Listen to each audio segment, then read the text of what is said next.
قرآن کریم کی ایک آیت پڑھی گئی سورہ دخان کی، جس میں رات کا ذکر موجود ہے۔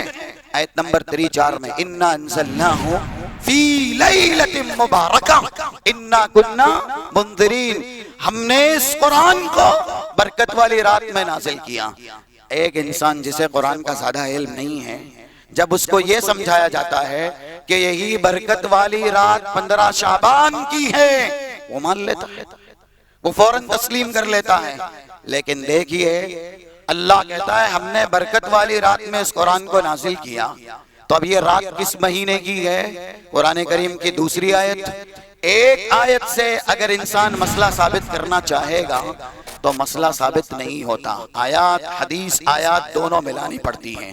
دین اور شریعت مجموعہ ہیں، کتاب اور سنت کا، قال اللہ اور قال الرسول کا۔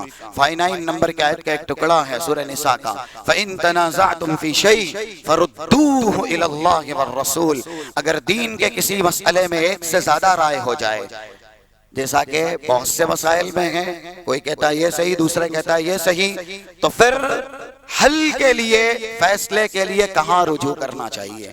فیصلے کے لیے رجوع کیا جائے گا اللہ کی کتاب کی طرف اور رسول اللہ صلی اللہ علیہ وسلم کی سنت کی طرف۔ تو ایک آیت بتائی جاتی ہے کہ ہم نے اس قرآن کو برکت والی رات میں نازل کیا۔ اب یہ برکت والی رات زبان سے کہہ دیا گیا 15 شعبان ہے، جبکہ منہج ہم کو سکھایا گیا، ہم کو اللہ کی طرف سے تاکید کی گئی کہ جیسے صحابہ نے قرآن سمجھا ہے اس طریقے پر قرآن سمجھو، جس طریقے سے صحابہ اکرام نے تفسیر کی اس طریقے سے تفسیر کرو۔ تو صحابہ کا طریقہ یہ ہے کہ قرآن کریم کی ایک مجمل آیات کی تفسیر دوسری جو محکم آیات ہے اس سے کی جاتی ہے۔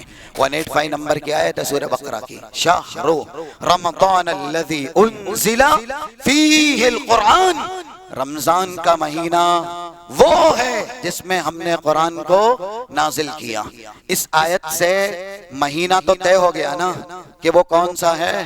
رمضان کا مہینہ۔